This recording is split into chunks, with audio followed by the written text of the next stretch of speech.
Have you ever felt like you're running a race, but you've completely forgotten why you even started? You're just running?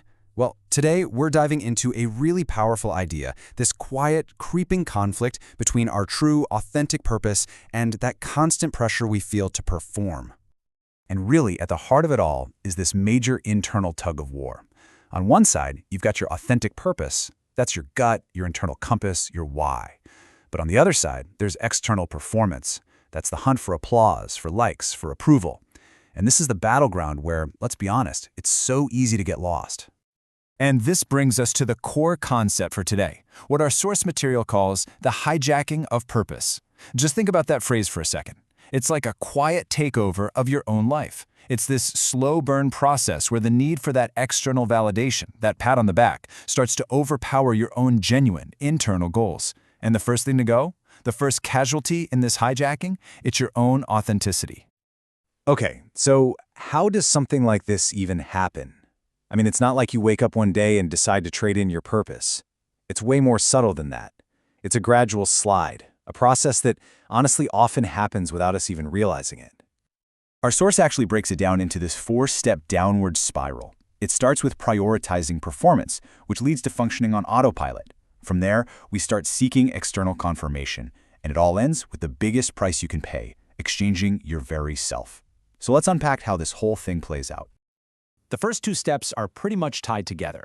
It all kicks off when our focus shifts from, our genuine why to just performing. We start doing things out of habit, just going through the motions. We completely lose our intentionality, and pretty soon, we're just running on autopilot.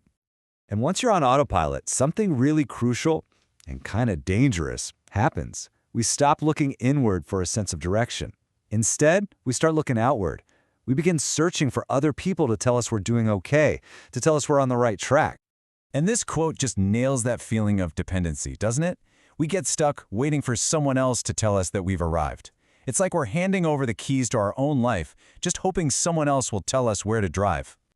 This dependency, this constant need for approval from the outside, well, it sets the stage for the final and by far the most damaging step in this whole process. This is the moment the hijack is truly complete. Listen to this, because it really captures the deep cost here. We exchange who we are for visibility in rooms where no one really sees us. Just think about that for a second. You trade your real, authentic self just to be seen in a place where the version of you they're seeing isn't even you. That is a heavy, heavy price to pay for a seat at the table.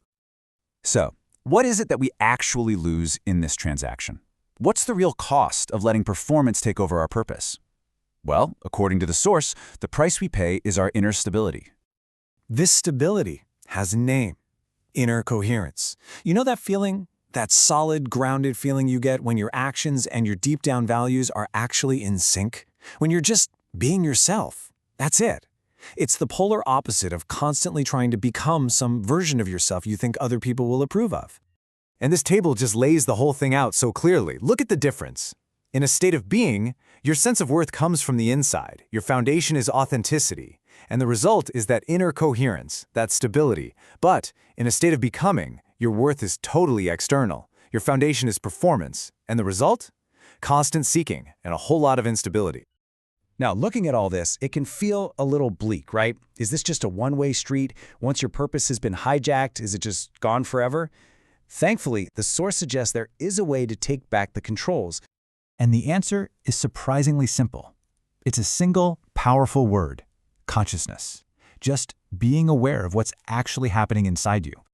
That's really the whole key. Just becoming conscious of this dynamic. Just noticing when you're acting for validation versus when you're acting from a place of authenticity. That's the starting line. Consciousness, as the source says, is where authenticity begins all over again. It's the very first step to getting back in the driver's seat. Which really just leaves us with one final thought to chew on. If becoming aware, if consciousness is the master key that can stop your purpose from being hijacked, what's the very first door you're going to unlock?